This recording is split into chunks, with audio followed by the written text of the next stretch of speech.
A la carta. 60 minutos de noticias actualizadas. Conducción Gisela Bayona.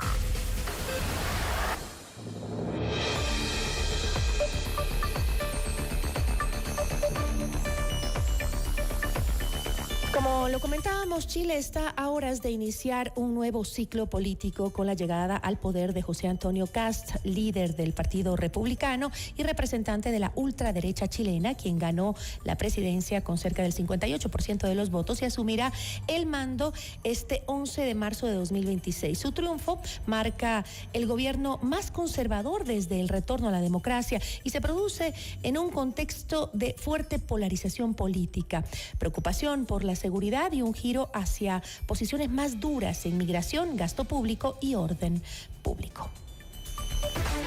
Nuestra entrevista de hoy en Notimundo a la Carta. Nos acompaña a esta hora Poirot Escobedo, él es periodista político de Televisión Nacional de Chile. Poirot, ¿cómo está? Siempre es un gusto. Muy buenas tardes. Gracias por estar con nosotros.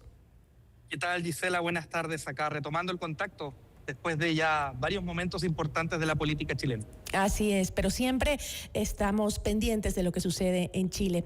Ahora, Chile está a punto de vivir, como yo decía, el gobierno más conservador desde el retorno a la democracia. ¿Qué crees tú que explica, desde tu lectura del escenario político chileno, que un candidato como José Antonio Kast haya logrado una victoria tan contundente?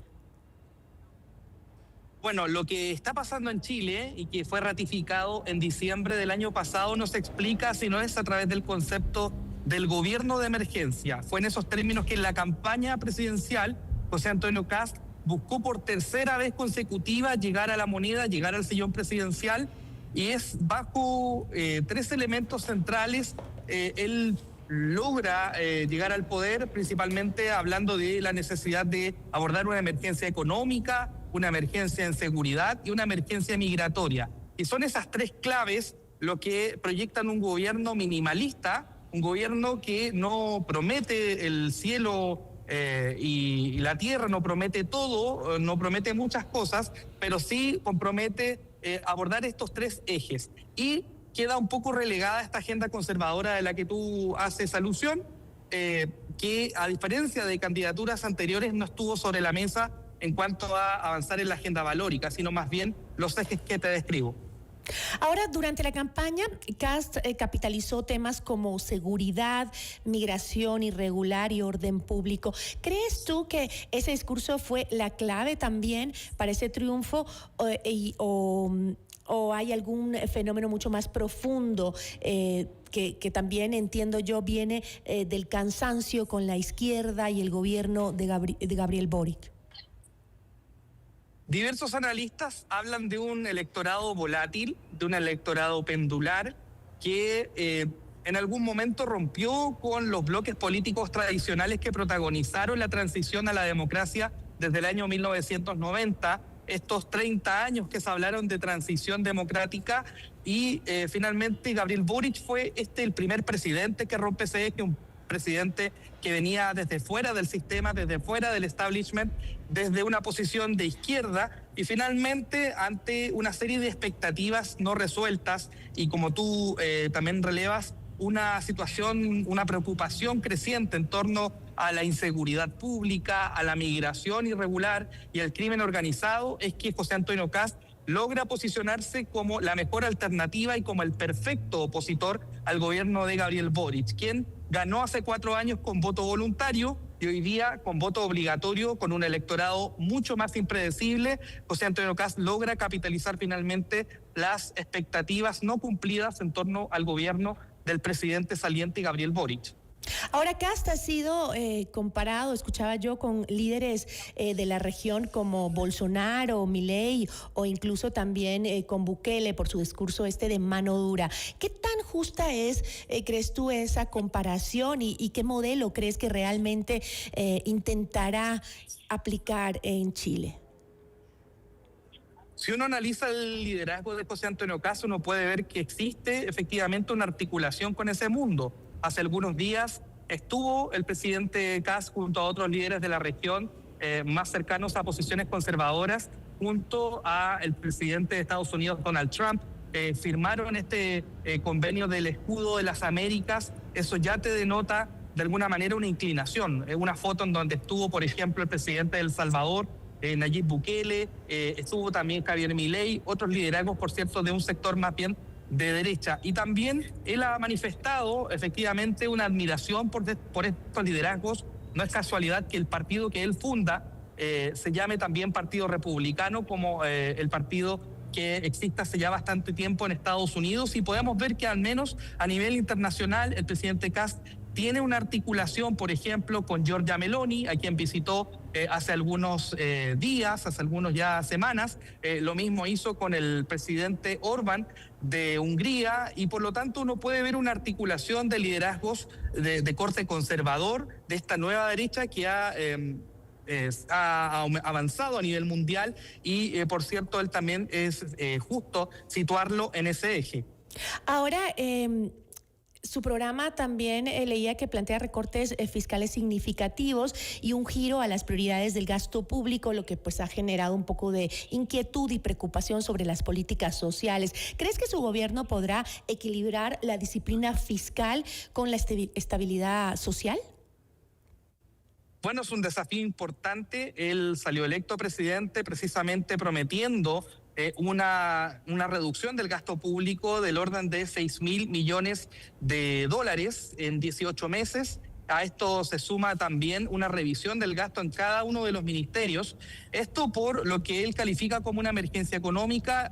Plantea que la deuda pública en Chile, que se acerca al 45%, no sería aconsejable para la estabilidad macroeconómica, y por lo tanto ese es uno de los desafíos importantes. Pero al mismo tiempo, como tú dices, se hace difícil considerando que hay leyes permanentes que él ha señalado que no va a revisar necesariamente, como son las pensiones recién aprobadas por el gobierno del presidente Gabriel Boric, que tienen un costo millonario que se acerca bastante a los 6.000 millones de dólares, y que eventualmente podrían también ser un desafío, ¿no? Cómo se mantienen estas garantías sociales, la jornada laboral de 40 horas, el gasto importante en pensiones, el gasto en salud, al mismo tiempo que se busca equilibrar esto con la regla fiscal.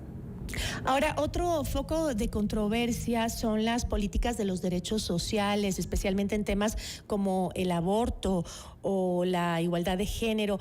¿Podría, crees tú, abrirse un nuevo conflicto político con los movimientos feministas y progresistas en Chile, que por cierto han sido tradicionales? Sí, efectivamente. De hecho, generó gran revuelo, por ejemplo, el nombramiento de la ministra de la Mujer, Judith Marín, quien es secretaria de un partido político emergente acá en Chile, secretaria general de un partido que es abiertamente cristiano, un partido confesional, protestante, que en Chile ha marcado una postura abiertamente antiaborto, marcadamente también en contra de la agenda feminista, y es en ese sentido que las organizaciones más afines al mundo progresista han puesto las alertas respecto de esta situación. Una ministra de la Mujer que, a diferencia de la ministra Antonia Orellana, la ministra que ha estado acompañando al presidente Gabriel Boric durante 4 años, que promueve precisamente el aborto hasta las 14 semanas, hoy día llega una ministra en esa agenda, en la valórica, en la agenda de las mujeres, de un color político diametralmente distinto. Lo mismo también se ha planteado desde la campaña presidencial hasta el presente, la alerta respecto, yo te decía, la jornada laboral de las 40 horas, o incluso agenda que tiene que ver con los derechos humanos. Ha causado mucho revuelo en los últimos días acá en Chile la aprobación en general acá en el Senado de un proyecto que busca el cumplimiento alternativo de penas para violadores a los derechos humanos que están presos desde bastante tiempo y que estuvieron involucrados en situaciones durante la dictadura de Augusto Pinochet. Y eso, por cierto, ha generado bastante preocupación de cara a lo que puede hacer el gobierno del presidente José Antonio Kast. Preocupación, por cierto, en el mundo progresista, ¿no? Lo que es la centroizquierda y los partidos de izquierda que, por cierto, llevan estas banderas de los derechos humanos y también los derechos de las diversidades. Ahora vemos también que Kast pues llega al poder sin una mayoría absoluta en el Congreso. ¿Crees tú que esta falta de una mayoría pueda moderar un poco la agenda o por el contrario tal vez polarizar aún más la política en Chile? Lo que se ha visto en la tradición republicana chilena es gobiernos de coalición. De hecho, Kast no está gobernando solo con el Partido Republicano. Podríamos decir que es la coalición más amplia desde el retorno a la democracia, desde su partido hasta incluso dirigentes de partidos de centro, como el Partido Demócratas, Amarillos por Chile. Él ha convocado ministros transversales, incluso algunos ministros de corte más bien liberal. Y con esa amplitud él busca conseguir grados de gobernabilidad con sectores políticos que en algún momento incluso se declararon adversarios políticos, hoy están convocados a ser parte de este gobierno. Incluso dirigentes que alguna vez fueron parte de gobiernos de centroizquierda, hoy son ministros de José Antonio Kast en un gobierno con un presidente marcadamente de derecha, y por lo tanto de esta manera él va a buscar equilibrar la liquidez que existe en la correlación política en Chile, el hecho de no tener mayorías absolutas en el Congreso. Si bien hay un resultado muy favorable a su sector político en las últimas elecciones, todavía no es suficiente como para gobernar por sí mismo sin necesidad de acuerdos y acercamiento con otros sectores. Ahora, como hemos visto históricamente, pues la política es un péndulo, ¿no? Y ahora vemos que en la región por lo menos está yendo ese péndulo de la izquierda a la derecha una vez más. Y ¿Cómo ahora con la llegada de Kast a la moneda, ves esto como un caso aislado o lo ves como ese río que va siguiendo ahora toda América Latina, esta ola que ha mandado todo un poco hacia la derecha? ¿Crees que es parte de ese giro? Sí, efectivamente, los fenómenos electorales, lo que hemos visto en la experiencia latinoamericana es que muchas veces son contagiosos. En algún minuto uno vio una hegemonía de izquierda con Alberto Fernández en Argentina, Gabriel Boric en Chile, Luis Arce en Bolivia, el vecino país también con Luis Castillo del Perú, Lula da Silva en Brasil, y uno ve un reacomodo a nivel general, ¿no? En Bolivia, después de más de 20 años, surge un presidente con un color político muy distinto. En Argentina también hay un caso bastante particular. Por lo tanto, uno ve que efectivamente el continente se está moviendo hacia un eje de esta nueva derecha que emerge con una agenda muy crítica, por cierto, de las posiciones de izquierda, más conservadora, y también con énfasis en seguridad, en economía y también en la desregulación de los permisos, que es algo que se ha planteado por parte del gobierno que va a asumir su mandato a partir de mañana, 11 de marzo. Poirot, te agradezco muchísimo por la entrevista, muchísimas gracias y seguiremos muy atentos de lo que sucede en Chile. Hasta pronto, que estés muy bien. Estuvo con nosotros Poirot Escobedo, periodista político de Televisión Nacional de Chile.